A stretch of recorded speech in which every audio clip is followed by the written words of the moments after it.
berdiri, kemudian selain bisa berdiri, tapi juga dengan kuat dan kokoh. Ini sebetulnya juga mengingatkan kita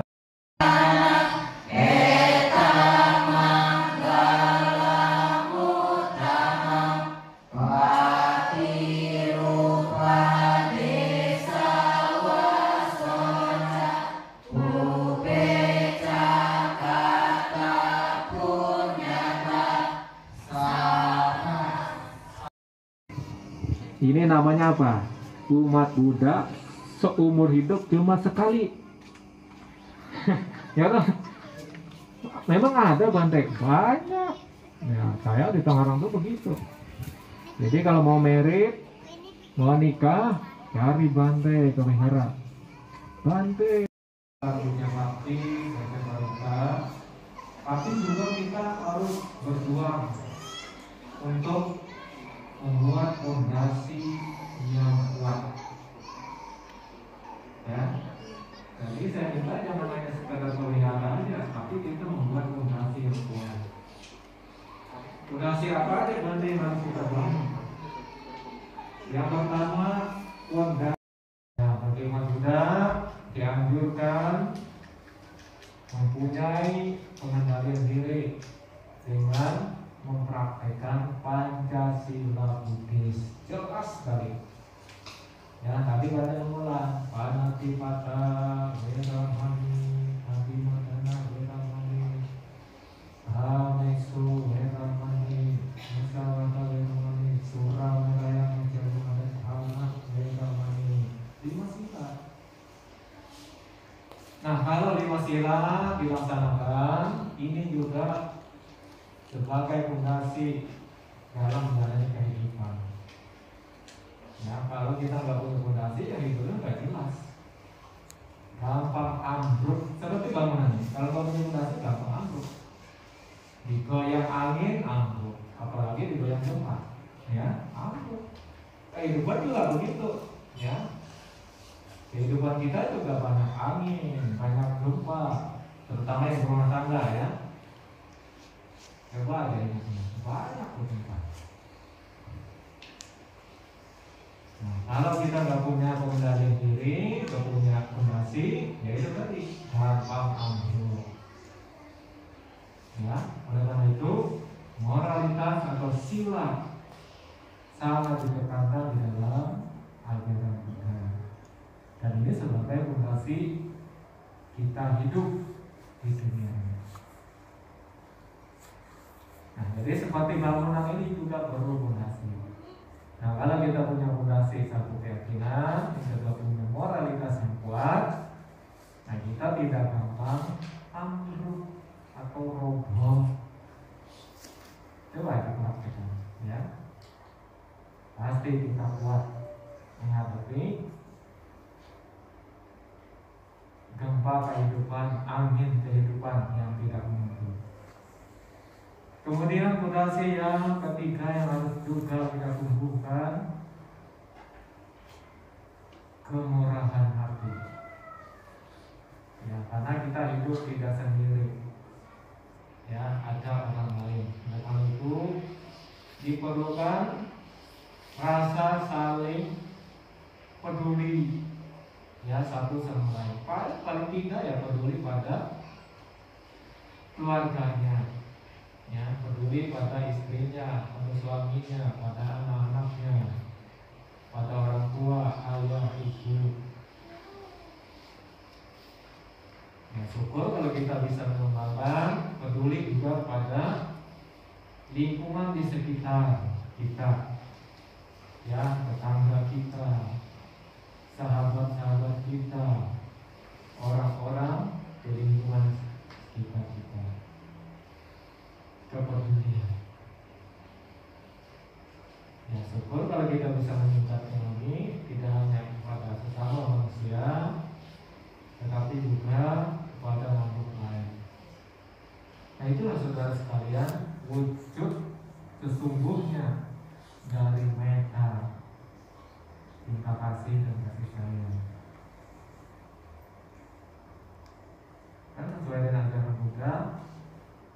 Mari saka bawantu suki kata. Semoga semua makhluk berbahagia, ya kan? Jadi praktek wujud nyatanya dari mana? Dari sila, dari kepedulian, dari kemurahan hati. Ya banyak istilah sebetulnya, ya. Nah ini saudara sekalian yang perlu kita bangun, ya, sebagai masyarakat Buddhis untuk meningkatkan kualitas hidup, ya, kualitas hidup kita. Kemudian fondasi berikutnya adalah meningkatkan kebijaksanaan. Nah, kebijaksanaan itu akan tumbuh kita bisa dengan mendengar, bisa dengan praktek, bisa dengan pengalaman, bisa juga dengan membaca. Ya, dalam Buddhis itu bisa tumbuh melalui kebijaksanaan. Atau dalam bahasa lain kebijaksanaan itu adalah pengertian benar. Yang paling tidak, saudara sekalian, kalau kita sering pelihara, kita mempunyai pengertian. Manfaatnya kita pelihara, manfaatnya kita berbuat baik. Dan ruginya kita kalau tidak berbuat baik atau berbuat jahat. Nah itu salah satu pengertian, ya. Nah paling tidak mengerti ini. Ya syukur-syukur pengertian kita apa lagi? Kalau saya berbuat kebajikan, manfaatnya untuk diri saya sendiri, ya.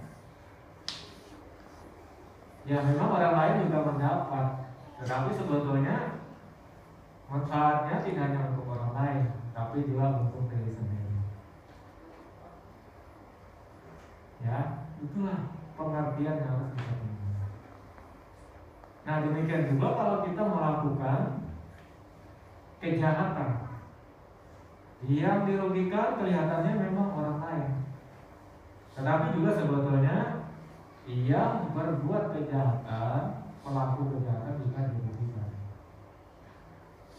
Ruginya apa Bang? Kalau kita mempunyai kebiasaan berbuat jahat, ruginya adalah menyebabkan penderitaan.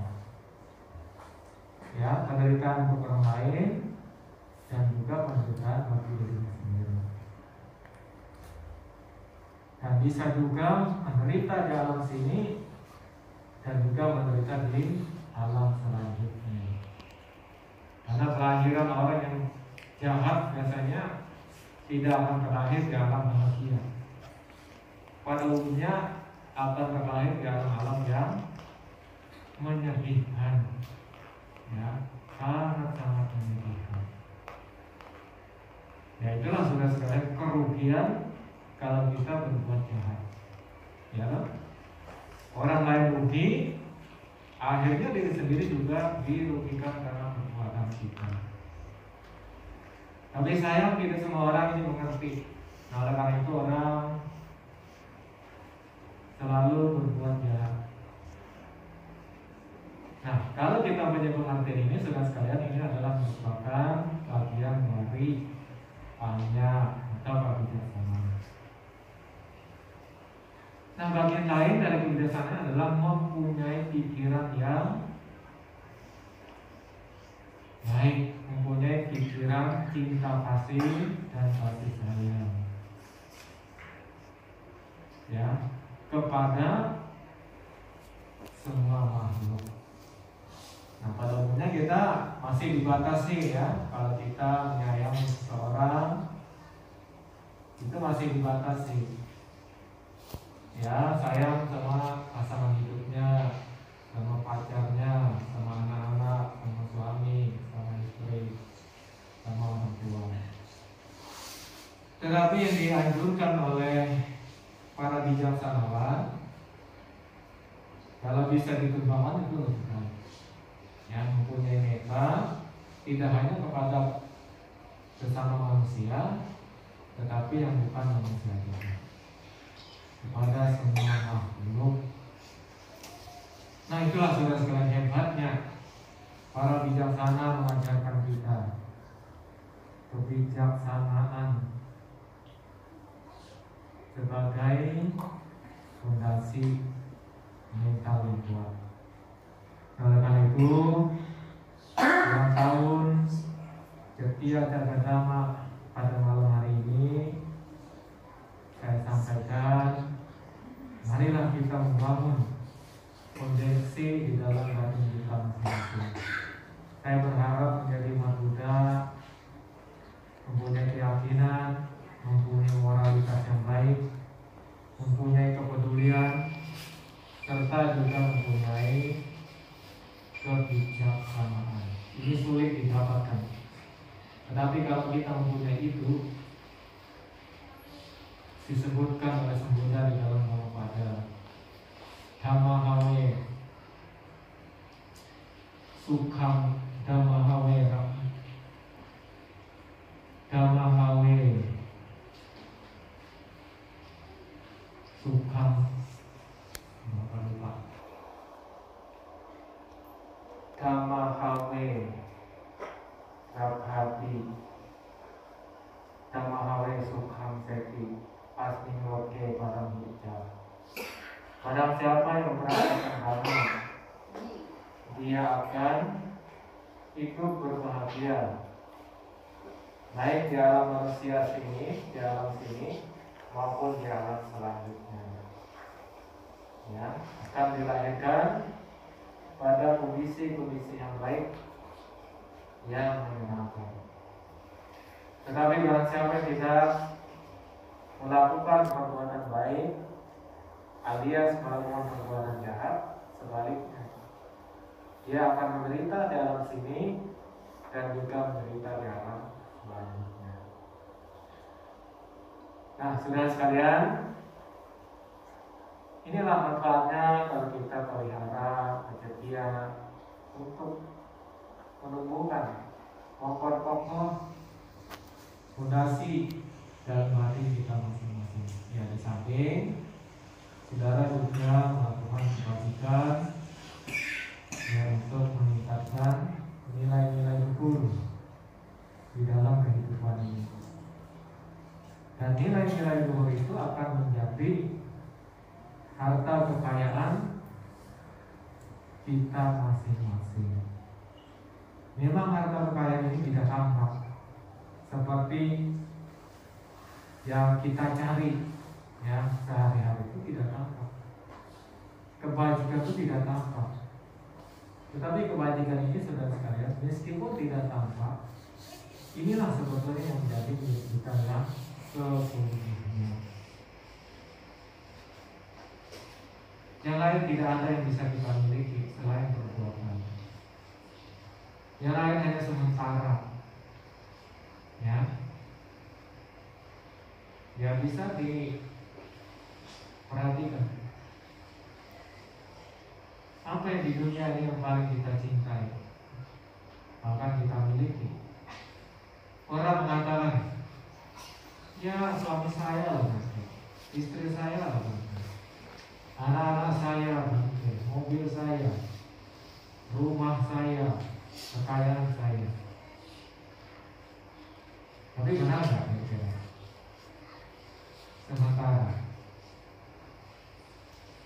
Tapi pun kalau kita mau jujur, apa yang kita anggap milik kita, bisa kita membawanya setiap saat.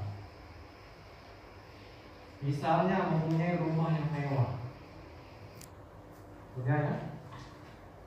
Coba pergi kemana-mana, ada nggak bawa rumahnya, gotong rumahnya? Nggak ada dah. Punya istri cantik juga sama. Ada nggak selalu tiap saat manggul istrinya bawa? Ada nggak? Nggak juga. Atau bawa suaminya, gendong suaminya? Tidak juga. Anak-anaknya juga sama. Meskipun itu kita anggap milik saya, ya, dan saya sangat sayang pada dia, betul. Tapi benar kita bisa memilikinya sementara. Apalagi saudara sekalian, ketika masa hidup kita berakhir, semuanya selamat berpisah. Siapa yang bisa? Siapa yang mau diajak? Suamiku yang tampan, ayo ikut saya mati. Gak ada tuh, gak ada. Nah, suaminya bilang, pasti aja kamu, saya mencari istri baru. Sama. Misalnya suaminya meninggal, ya mati aja kamu, nanti saya mencari suami lagi. Tidak bisa. Ya, ini fakta. Ya, jadi orang-orang yang paling kita cintai juga sementara, anak-anak juga sementara, harta benda juga sementara, kekayaan juga sementara, rumah apalagi, mobil segala macam, tidak bisa itu. Tetapi beda saudara sekalian, perbuatan kita kemanapun kita pergi akan mengikuti, yaitu perbuatan, meliputi perbuatan baik dan juga perbuatan tidak baik. Ya, nah, itu perbuatan. Kemanapun kita pergi, dia akan mengikutinya. Seperti bayang-bayang. Kalau kita jalan di bawah sinar matahari itu ada tuh, kita jalan ikut jalan, kita berhenti ikut berhenti. Nah, saya kira begitulah kebajikan. Dan juga tidak hanya jalan sini, lintas alam kehidupan. Kebajikan perbuatan akan mengikuti. Itulah harta kita yang sesungguhnya. Ini bedanya. Dan kebajikan tidak ada yang bisa mencuri, mengambil, merampok apalagi. Tapi duniawi, harta duniawi itu semua bisa dicuri orang. Tidak hanya harta kekayaan, ya. Suami istri yang cantik tampan tadi itu bisa dicuri orang, diambil orang, ya. Nah, saudara sekalian, oleh karena itu orang bijaksana akan selalu menimbun harta kekayaan sejati, yaitu kebajikan. Ya, saya tekankan, umat Buddha bukan berarti kita dilarang untuk mencari kekayaan duniawi. Silakan. Tetapi juga perlu kita menimbun kekayaan berupa kebajikan supaya imbang, ya. Jadi kekayaan duniawi punya, kekayaan secara batinnya juga punya. Ini sangat jarang dimiliki. Nah, kalau kita punya dua kekayaan ini, saudara sekalian, itulah yang disebut di dalam Dhammapada bisa hidup bahagia di alam sini dan juga di alam selanjutnya. Nah, inilah saudara sekalian sebagai modal kita untuk melanjutkan kehidupan dari satu alam ke alam lain. Diawali dengan fondasi yang kuat, fondasi keyakinan, moralitas, jaga atau kemurahan hati, dan panja atau kebijaksanaan. Jadi sebagai ulang tahun setia jaga dhamma pada malam hari ini, ya tidak hanya sebetulnya ini tidak perlu ulang tahun, tapi mengingatkan kepada kita untuk terus meningkatkan berbuat baik. Ya, saya sampaikan dirgahayu ya untuk setia jaga dhamma, dan semoga Buddha yang ada di lingkungan setia ini mendapatkan manfaat, memperoleh kebahagiaan lahir dan batin. Semoga cita-citanya terpenuhi, tercapai, dan terus ya kita jangan berhenti untuk mengisi puja bakti di tempat ini. Dan saya berharap nanti kepada pengurus, suatu saat wihara ini jangan seperti ini, tambah lagi. Ya, setuju kira-kira? Nah, nanti harus berjuang kita. Ya, Ini umur banyak tuh. Kalau dari awal saya dikasih tahu, saya akan mengusulkan yang seperti ini, Pak. Harus lebih gede, ya. Iya, pastinya. Iya, mestinya lebih gede lagi nih. Ya mudah-mudahan nanti ke depan mau selalu maju ya. Ingat tadi ya, 4 pondasi itu harus dipenuhi. Jadi kalau sudah 4 pondasi ini punya, ya kuat, banyak Buddha juga yang kuat. Seperti saudara kita yang lain, punya keyakinan kuat. Demikian juga saya, Mas Buddha juga harus seperti itu. Ya, terima kasih atas perhatiannya. Semoga semua makhluk berbahagia. Satu kata Tuhan.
Cisin